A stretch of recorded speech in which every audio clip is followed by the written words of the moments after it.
और इस वक्त की बड़ी खबर न्यूज 18 की खबर पर मुहर लगी है। कांग्रेस ने जारी कर दी है उम्मीदवारों की लिस्ट। कटिहार, भागलपुर और किशनगंज सीट से उम्मीदवारों का ऐलान कांग्रेस ने कर दिया और कटिहार से तारिक अनवर को टिकट मिली है।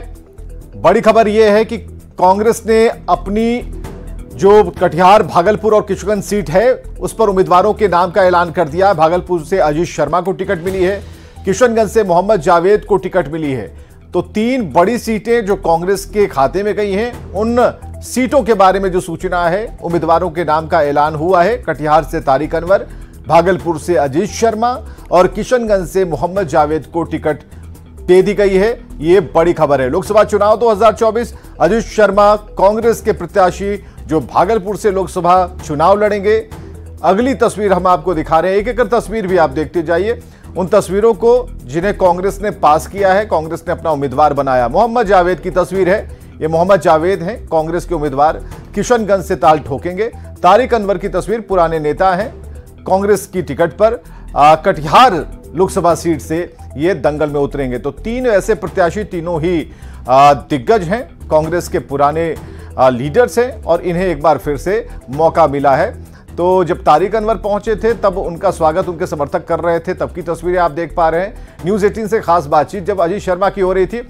और किशनगंज लोकसभा सीट के बारे में जरा देखिए। मास्टर मुजाहिद आलम और मोहम्मद जावेद के बीच में टक्कर होती है। और इसके बाद कटिहार लोकसभा सीट की बात करें, दुलाल चंद गोस्वामी जेडीयू प्रत्याशी, तारिक अनवर कांग्रेस से आमने सामने की यहां टक्कर होगी। चेहरे भी मुस्कुरा रहे हैं, लेकिन रिजल्ट के बाद कौन मुस्कुराएगा इसका फैसला होगा। भागलपुर लोकसभा सीट, अजय कुमार मंडल जेडीयू के प्रत्याशी और अजीत शर्मा कांग्रेस के प्रत्याशी, आमने सामने की टक्कर होगी। चलिए आगे बढ़ते हैं। लालू की बेटी रोहिणी आचार्य ने आज से जनसंपर्क अभियान की शुरुआत कर दी है। रोहिणी ने सोनपुर से जनसंपर्क अभियान शुरू किया। रोहिणी सारण की 4 विधानसभा क्षेत्र में जनसंपर्क अभियान चला रही हैं। अगले 4 दिन तक रोहिणी आचार्य जनसंपर्क अभियान पर रहेंगी। जगह जगह उनका स्वागत हो रहा है, लोगों से बात कर रही हैं, लोग अपनी समस्या बता रहे हैं। और रोहिणी आचार्य के रोड शो के दौरान सारण के लोगों ने रोहिणी का भव्य स्वागत किया, जिसकी तस्वीरें आप देख पा रहे हैं। शेख डुमरी के पास युवाओं ने क्रेन से रोहिणी पर फूलों की बारिश की है। रोहिणी आचार्य से बात की हमारे सहयोगी अमित कुमार ने। सारण की जनता मेरी माता, मेरी बहनों का आशीर्वाद है मेरे। चलिए सलाम। आपने अपने माता पिता का आशीर्वाद लेकर निकला अभियान में, माता पिता का आशीर्वाद लेकर निकला।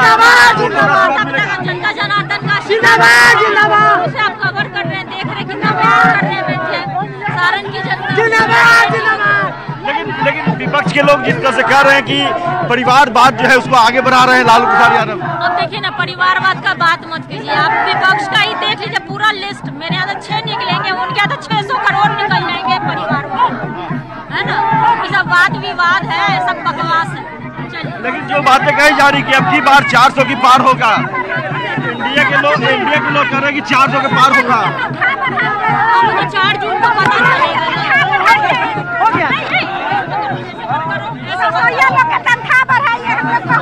देखिए, एक महिलाओं से बात कर रही हैं। रोहिणी जो है वो लोगों का अभिवादन स्वीकार कर रही हैं और जिस तरह से आगे इनका अभियान चल रहा है, हर तस्वीर हम कैमरे में कैद कर रहे हैं। हाँ, छोड़ दीजिए रोहिणी जी, लालू की विरासत को आगे ले जाएंगी। लालू की विरासत पूरी सारण की जनता ले जा रही है, पूरा बिहार ले जा रहा है। लालू जी का बस खाली हम ही लोग परिवार थे, पूरा बिहार लालू जी का परिवार है। उनका सहयोग, सपोर्ट, इतना प्यार, इतना दुलार मिल रहा है मुझे, आप देख ही रहे हैं।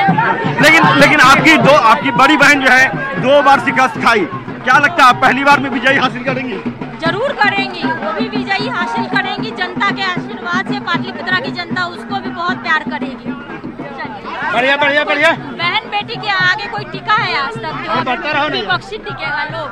हाँ, बहन बेटी हम लोग का तो संस्कार है। वो सारे मेरे अभिभावक हैं, उन सबको हम प्रणाम करके उन लोग से आशीर्वाद लेंगे। अब वो अपना संस्कार का परिचय देगी, बहन बेटी को आगे बढ़ाए। हाँ, लेकिन रूढ़ी जो है राजनीतिक चाचा है, क्या लगता है आशीर्वाद? चाचा का तो आशीर्वाद लेंगे ही ना, ये हमारे संस्कार में है कि हम चाचा का आशीर्वाद लेंगे।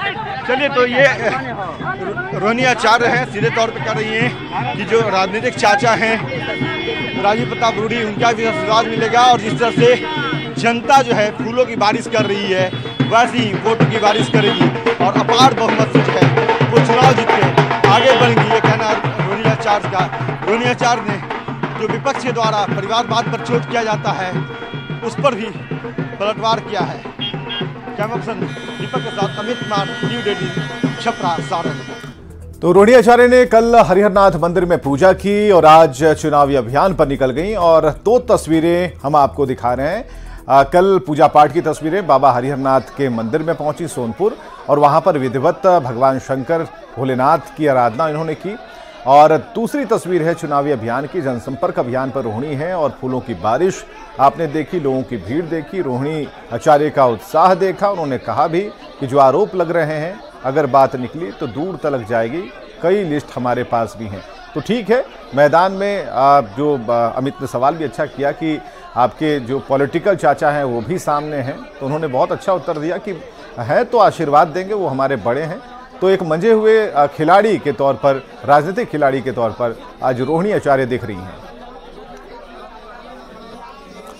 तो सारण से लालू की बेटी रोहिणी आचार्य के चुनाव लड़ने पर सम्राट चौधरी ने तंज कसा। सम्राट चौधरी ने कहा कि लालू प्रसाद का नाम ही है परिवारवाद। लालू जी हमारी 5 बहनों को कब चुनाव में उतारेंगे ये बताएं।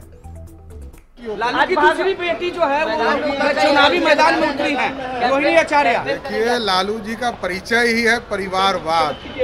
हम लोग ये चिंतित हैं कि लालू जी ने 2 बेटा 2 बेटी को तो उतार दिया, हमारी 5 बहनें बच गई है, उनको कब उतारते हैं ये तो बताओ। और पूर्णिया से आरजेडी उम्मीदवार बीमा भारती ने नामांकन दाखिल करने से पहले पूर्व सीएम राबड़ी देवी का आशीर्वाद दिया। बीमा भारती राबड़ी देवी के आवास पर पहुंची और राबड़ी देवी से मिलकर नामांकन के लिए निकल गई। वो तस्वीरें उन्होंने शेयर की हैं। बीमा भारती की तस्वीर राबड़ी देवी के साथ राबड़ी देवी का आशीर्वाद लेने के लिए पहुंची हैं और आशीर्वाद लेकर सीधे वो नॉमिनेशन के लिए निकल गई। तो आरजेडी ने पूर्णिया से बीमा भारती को उम्मीदवार बनाया है और राबड़ी देवी का आशीर्वाद लेने के लिए वो उनके आवास पर गई हुई थी। उसकी तस्वीरें उन्होंने साझा की हैं। और भागलपुर से एनडीए उम्मीदवार अजय कुमार मंडल ने आज अपना नामांकन दाखिल कर दिया। नामांकन के दौरान जेडीयू उम्मीदवार भगवा रंग में दिखे। वहीं नामांकन दर्ज करने के बाद उन्होंने कहा कि देश में प्रधानमंत्री मोदी की लहर है। एक तरफ जहां प्रधानमंत्री ने 400 पार का नारा दिया है, वहीं उन्होंने कहा कि जनता 450 से भी अधिक सीट पर इस बार जीत दिलाएगी। नामांकन करने के बाद जेडीयू उम्मीदवार का स्वागत कार्यकर्ताओं ने किया। पीएम मोदी के समर्थन में नारे लगाए।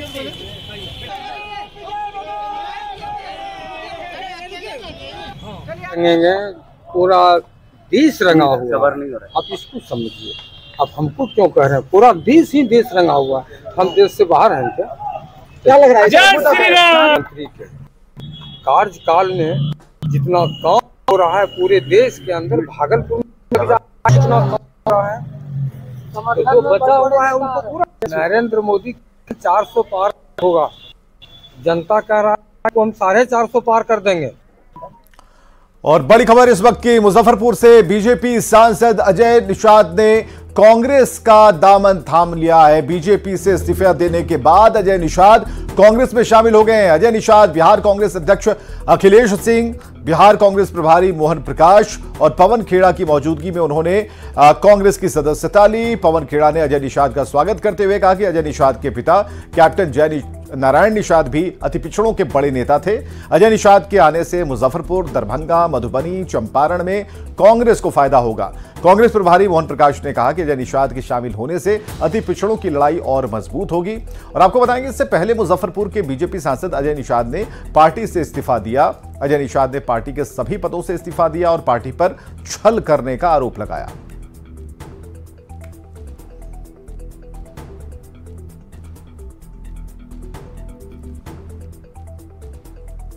माननीय प्रदेश अध्यक्ष जी अखिलेश जी, प्रभारी मोहन जी, पवन खेड़ा जी और शीर्ष नेतृत्व का आभार, खासकर माननीय राहुल जी का आभार प्रकट करता हूं कि उन्होंने मुझे मौका दिया है पार्टी को मजबूत करने के लिए। मैं पार्टी ज्वाइन कर रहा हूं और पार्टी कैसे मजबूत हो, कांग्रेस कैसे मजबूत हो, उस पर मैं दिन रात काम करूँगा। सर, मैंने पूछा था तो उन्होंने एक लाइन में जवाब दिया कि आपका सर्वे रिपोर्ट गलत था। तो मैंने बताया कि मैं 4,10,000 वोट से चुनाव जीता हूं। तो उन्होंने कहा कि आपका वोट तो है नहीं, सब ऊपर वाले का वोट है। तो मुझे भी किसी का अहंकार तोड़ना है और अपना खोया हुआ सम्मान हमको वापस पाना है। मुजफ्फरपुर से बीजेपी प्रत्याशी राजभूषण निषाद ने कहा कि अजय निषाद के कांग्रेस में जाने से कोई फर्क नहीं पड़ेगा, हमारे साथ पीएम मोदी का चेहरा है। देखिए, कोई भी विपक्ष में आए, ये सिर्फ मुजफ्फरपुर लोकसभा की बात नहीं है, कहीं से कोई आए, क्योंकि एक तरफ हमारे यशस्वी प्रधानमंत्री मोदी जी का चेहरा है, मोदी की गारंटी है और कमल का निशान है। तो विपक्ष में कौन आता है? आपने महाभारत के युद्ध में देखा है कि एक से कृपाचार्य और भीष्म पितामह भी सामने खड़े थे, सारे लोग धराशायी हो गए। और मुजफ्फरपुर सांसद अजय निषाद के कांग्रेस में शामिल होने के बाद बीजेपी हमलावर है। बीजेपी प्रवक्ता नीरज कुमार ने कहा कि डूबती नाव में सवारी करना ठीक नहीं है। छोड़ने की बात है तो पहले भी पार्टी छोड़कर वो राजद के टिकट पर चुनाव लड़ चुके हैं, उसका परिणाम भी देख चुके हैं। तो मेरा तो सलाह यही है कि डूबते नाव की सवारी करना कहीं से श्रेष्ठकर नहीं है। उनको जो मोदी जी का संकल्प है अब की बार 400 पार, उसमें 40 देगा बिहार। लोकसभा चुनाव में प्रचार की रेस में सबसे आगे बीजेपी, और ऐसे में प्रधानमंत्री नरेंद्र मोदी आज बिहार बीजेपी के कार्यकर्ताओं से संवाद करेंगे। पीएम मोदी आज शाम 6 बजे बीजेपी कार्यकर्ताओं को चुनाव को लेकर टिप्स देंगे। पीएम मोदी वीडियो कॉन्फ्रेंसिंग के माध्यम से बिहार के लाखों कार्यकर्ताओं और नेताओं से बात करेंगे, जिसमें बूथ स्तर के पार्टी पदाधिकारी और पन्ना प्रमुख शामिल रहेंगे। इस दौरान पीएम मोदी चुनाव की तैयारियों पर फीडबैक लेंगे और साथ ही एनडीए के लक्ष्य 400 पार को लेकर बीजेपी कार्यकर्ताओं को टिप्स देंगे।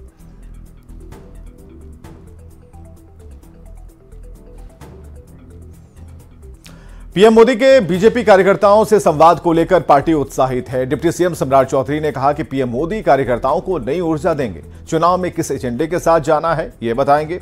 सम्राट चौधरी ने कहा कि पूरे देश में पीएम मोदी के नाम पर चुनाव लड़ा जा रहा है और सभी सीटों पर जीत हासिल करने का लक्ष्य है। प्रधानमंत्री जी बूथ अध्यक्ष से लेकर देश के प्रधानमंत्री तक बने हैं, उनको संगठन पता है, हमसे ज्यादा पता है।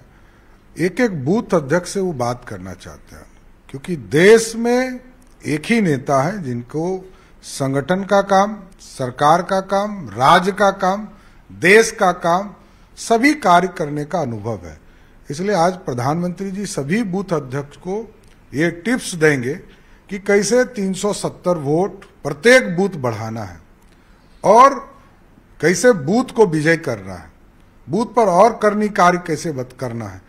ये सारे चीजों पर वो बूथ अध्यक्षों से चर्चा भी करेंगे। एक चीज स्पष्ट समझ लीजिए, इस देश में 543 सीट पर मोदी चुनाव लड़ रहे हैं, मोदी जी के नेतृत्व में चुनाव हो रहा है।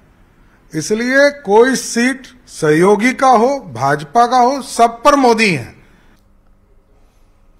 तो पीएम मोदी बीजेपी के बूथ लेवल कार्यकर्ताओं के साथ संवाद करेंगे। पश्चिम चंपारण से एनडीए के प्रत्याशी और बीजेपी के से सांसद डॉक्टर संजय जायसवाल ने बताया कि यह पहला मौका है जब प्रधानमंत्री मोदी के सबसे छोटे कार्यकर्ता से संवाद होगा। उन्होंने कहा कि इस संवाद कार्यक्रम में पश्चिम चंपारण लोकसभा क्षेत्र के बूथ कार्यकर्ता शामिल हो रहे हैं। उन्होंने कहा कि बिहार की 40 सीट पर एनडीए की जीत होगी।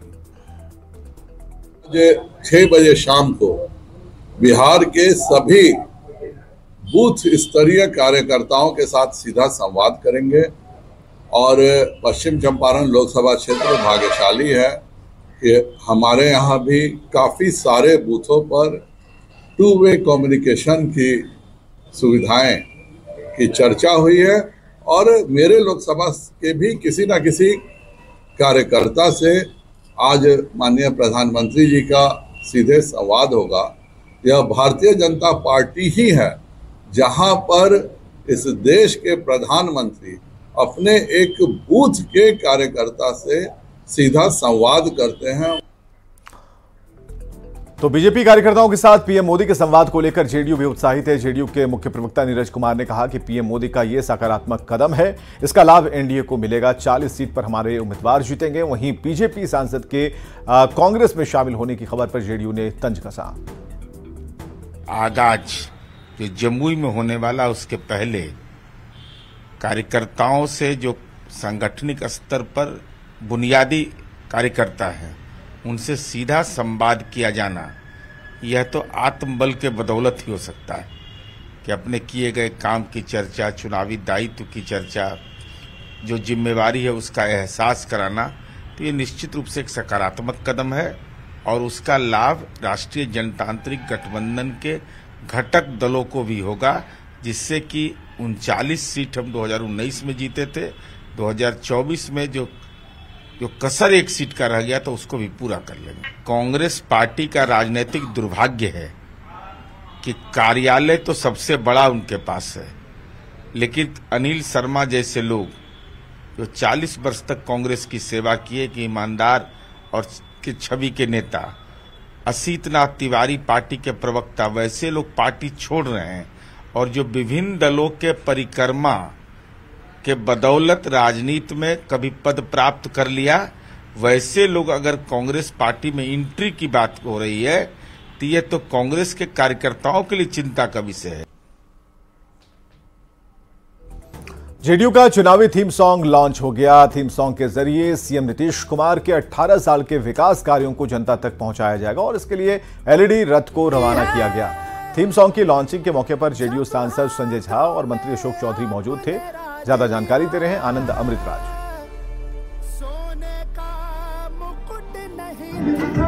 लोकसभा चुनाव को लेकर जेडीयू ने थीम सॉन्ग रिलीज किया और उसके बाद अब एलईडी वैन को रवाना किया जा रहा है, जो पूरे बिहार में लोगों के बीच में जाकर नीतीश कुमार ने पिछले 18 सालों में क्या कुछ विकास के कार्य किए उसे दिखाया जाएगा। और ऐसे एलईडी वैन में वो वीडियो भी दिखाया जाएगा। बिहार के जनता के बीच में तमाम लोकसभा क्षेत्र में ये एलईडी वैन भेजा जा रहा है, जिसके पार्टी के बड़े नेता झंडे हिलाकर रवाना कर रहे हैं। तो जाहिर सी बात है, बिहार में चुनावी माहौल लगातार गर्माता जा रहा है और उसका इशारा है, उसकी तस्वीर दिख रही है जेडीयू की तरफ से, जब जेडीयू के तमाम बड़े नेता यहाँ पे पहुंचे हुए हैं और एलईडी वैन के साथ साथ थीम सॉन्ग को रवाना किया गया।